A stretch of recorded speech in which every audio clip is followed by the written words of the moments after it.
윤석열 대통령 당선인이 서울 통이동 인수위 사무실로 첫 출근을 했습니다. 안철수 위원장을 만나서 전국 구상 논의를 했고요. 대선 공약 가운데 하나였던 민정수석실 폐지도 오늘 발표했습니다. 첫 외부 일정으로는 남대문 시장을 찾아서 코로나로 어려움을 겪는 자영업자들도 만났습니다. 뉴스픽에서 인수위 소식과 윤 당선인 행보를 자세히 짚어보겠습니다. 네, JTBC의 가장 빠른 저녁 종합 뉴스 뉴스픽5 시작해보겠습니다. 자, 오늘 준비한 소식은요. 첫 출근, 그리고 안철수 위원장. 첫 회동은 5살도 접종, 마지막 화성 17형 곧 쏜다입니다. 자, 대선 후 새로운 한 주가 시작됐습니다. 반려견 토리와 함께 주말을 보낸 윤 당선인. 오늘은 이 종로구 통의동에 위치한 인수위원회 사무실에 첫 출근을 했는데요. 안철수 인수위원장, 권영세 부위원장, 그리고 원희룡 기획위원장과 함께 차담회를 가졌습니다. 오늘 인수위에 첫 출근을 했습니다. 신속하게 정부 업무를 인수해서 새 정부의 국정 과제를 수립하고 국가 안보와 국민의 민생에 한치의 빈틈도 생기지 않도록 하겠습니다. 모든 국정 업무는 궁극적으로 국민 통합을 위한 것입니다. 네, 국민 통합을 강조한 윤 당선인. 인수위에 국민통합위원회와 지역균형 발전 특위를 두기로 했습니다. 각각 김한길 전 새정치민주연합 대표와 김병준 전 상임선대위원장이 위원장으로 임명됐습니다. 이렇게 주말에 직접 발표한 위원장 인사까지 더해서 인수위원회의 뼈대가 갖춰진 모습인데요. 총지휘자의 안철수, 그리고 권영세 부위원장, 그리고 공약을 효과적으로 반영하는 역할인 기획위원장의 원희룡 전 제주지사입니다.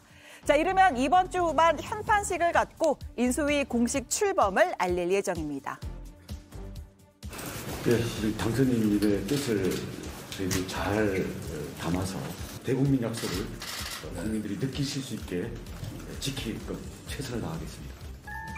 당선인의 뜻이 아니라 우리가 다 국민의 뜻을 잘 받들어야 하지 않겠습니까? 네, 당선인 국민의 뜻을 받드시니까. 아이고, 그렇게 하이죠. 우리가. 네, 인수위를 관통하는 키워드는 실력입니다.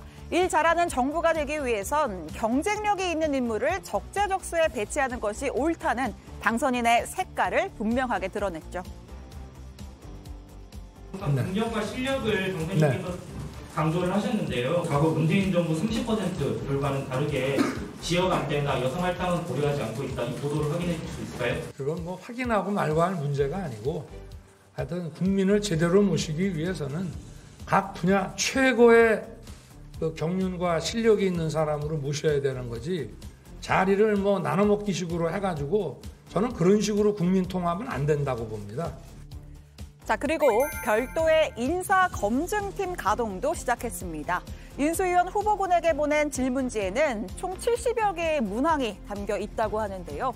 성비위를 저지른 적 있냐, 자녀의 국적은 무엇인가 등등 본인뿐 아니라 배우자와 자녀에 관한 내용까지 포함됐습니다. 현 정부의 고위공직자 검증 설문 문항보다 강도가 더 셉니다.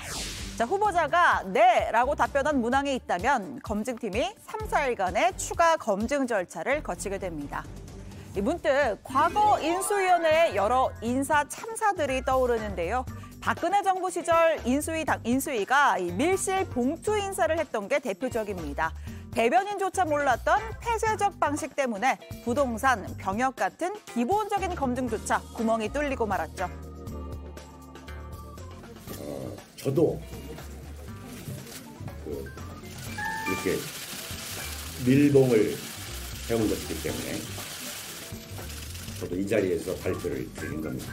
대변인님도 그 명단 이름은 지금 보신 거네요. 밀실 인사 없이 실력과 능력이 검증된 분, 일 잘하고 능력 있는 정부에 기여할 수 있는 분들로 저희가 평가하고 인선하겠다라는 것입니다.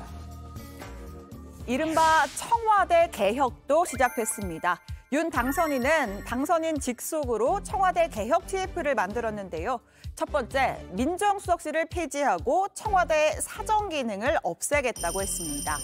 과거에 사정기관을 장악한 민정수석실이 신상 털기, 뒷조사해서 이 정치적 반대 세력을 통제하는 경우가 비일비재했는데 이런 잔재를 청산하겠다는 겁니다.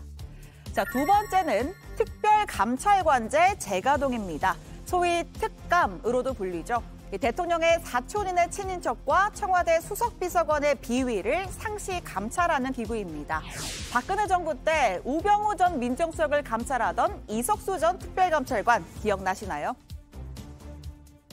법사위 증언도 못하게 할 뿐더러 혹시라도 그 이후에 K스포츠나 미래에 관해서 특별감찰관실에서 무슨 조치를 할 것을 우려한 것이 아닌가 하는. 문재인 정부에 들어서는 특별감찰관 아예 5년 내내 공석이었습니다. 그 역할을 공수처가 대신 한다는 논리였죠. 하지만 공수처는 숱한 정치적 중립 논란에 휩싸이며 제 역할을 하지 못하고 있다는 지적이 나옵니다. 특별감찰관 제도를 운영하신다는 얘기가 있던데 이거에 대해서 답변 좀 부탁드립니다. 법과 원칙에 대해서는 누구도 예의가 없다라고 하는 것이 당선인의 일관된 생각입니다. 집무실을 나선 윤 당선인 첫 외부 일정으로 지난해 11월에 찾았던 남대문 시장을 다시 찾았습니다. 코로나에 지친 상인들을 위로하고 또 당선되면 꼭 다시 오겠다는 약속을 지키는 차원이라는 설명입니다. 저도 어릴 때 학생 때부터 이 남대문 시장을 수도 없이 왔는데 과거에는 옷 다 여기서 사 입었잖아요. 운동화 다 여기서 샀지. 이분들이 어려우면 나라 전체가 어려워지고 또 우리 이분들이 중산층으로서 튼튼하게 이 국가 경제 사회를 받쳐줘야 이게 나라도 끄떡이 없는 거 아니겠습니까? 네, 두 번째 픽 가봅니다. 안철수 위원장입니다. 경쟁자에서 동업자로 이제는 인수위원장을 맡아 차기 정부의 국정 밑그림 작업을 총지휘하게 됐습니다. 안철수 인수위의 성공 여부는 차기 정부는 물론이고 정치인 안철수의 미래를 결정할 첫 시험대이기도 하죠. 대통령직 인수위원장을 맡은 안철수입니다.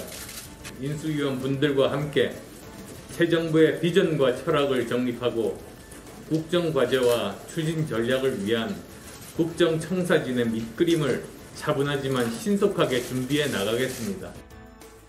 네, 안 위원장은 국정청사진의 밑바탕이 될 5가지 시대적 과제를 꼽았습니다. 공정법치 민주주의 복원, 그리고 미래 먹거리 일자리 기반 만들기, 지역균형 발전과 대한민국의 지속 가능성, 마지막 국민 통합입니다. 좋은 직장들이 수도권에 몰려 있으니 지역은 저출생 고령화가 심화되고 수도권은 수도권대로 높은 집값으로 결혼할 수 있는 상황이 되지 못해서 저출생이 심화되는 겁니다. 지역 균형 발전은 되면 좋은 게 아니라 대한민국의 미래를 위한 필수적인 과제라고 생각합니다. 자, 이어서 겸손과 소통, 책임이라는 이 3가지 인수위원회의 운영 원칙도 발표했습니다. 인수위원회는 점령군이 아닙니다. 역사와 국민 앞에 겸허한 자세로 인수 업무에 임하겠습니다. 밤을 새우겠다는 각오와 열정, 반드시 성공한 정부를 만들겠다는 소명과 책임의식을 가지고 임하겠습니다. 자, 인사 발표도 있었습니다. 인수위의 핵심 축이라고 할 수 있는 기획조정 분과에 국민의힘 추경호 의원, 그리고 국민의당 이태규 의원, 그리고 최종학 서울대 경영대학 교수가 발탁됐습니다. 경제 분야는 기재부 차관 출신이자 차기 경제부총리 물망에도 오르는 추경호 의원이, 비경제 분야는 이태규 의원이 담당합니다. 자, 윤 당선인은 코로나19 대책 마련에도 무게를 뒀습니다. 안철수 위원장이 인수위의 코로나 비상 대응 TF의 수장도 겸직을 하는데요. 의사 출신으로 여러 방역 정책의 대안을 제시해온 안 위원장을 적임자로 보고 권한을 일임한 셈입니다. 한 파트는 방역이라든지 백신 정책이라든지 또는 아주 중환자에 대해서 병상 확보라든지 이러한 부분들에 대한 것을 담당을 하게 됩니다. 또 다른 파트는 여러 가지 자영업자분들에 대한 손해보상을 과연 국가 재정에 무리가 가지 않게 하면서도 실현 가능하게 할 수 있을 것인가. 네, 안철수 위원장은 현 시점 가장 유력한 초대 총리 후보기도 합니다. 대선 직전 단일화 기자회견에서 본인이 직접 행정 경험을 통해 자신의 과학기술과 미래 비전 능력을 입증받고 싶다 뜻을 내비치기도 했죠. 자, 올해 6월 열리는 지방선거 출마는 검토하지 않는 것으로 알려지고 있습니다.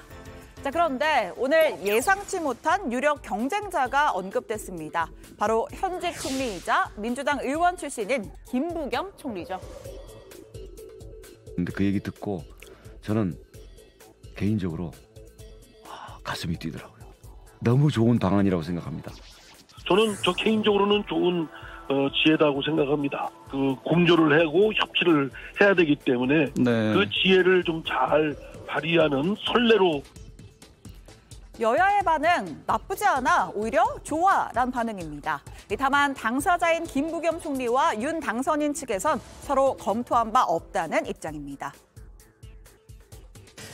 김부겸 총리는 이게 경망이 있고 저희가 존경하는 분인데요. 새 총리는 저희가 새 정부가 출범하는 시기에 맞춰 함께 일할 수 있도록 저희의 인선 작업이 이루어질 것입니다. 네, 다시 안철수 위원장에게 포커스를 맞추죠. 행정이냐 정치냐, 총리냐 당권이냐. 향후 국민의힘과 국민의당의 합당, 지방선거를 거치며 조기 전당대회가 열릴 경우에 당권에 도전할 가능성도 거론됩니다. 취약한 당내 기반을 강화해서 5년 뒤를 준비해 나간다는 시나리오인데요. 자, 안 위원장의 행보 주목해 봐야겠습니다.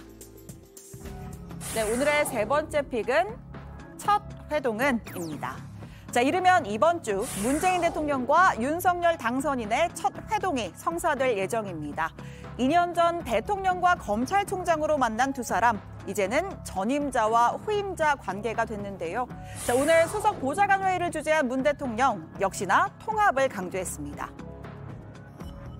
선거 과정이나 결과에 각자 많은 아쉬움이 있을 수 있지만 선거가 끝난 이후의 대한민국은 다시 하나입니다. 통합과 협력의 정치를 해달라는 것이 국민의 요구이고 시대 정신이라고 생각합니다.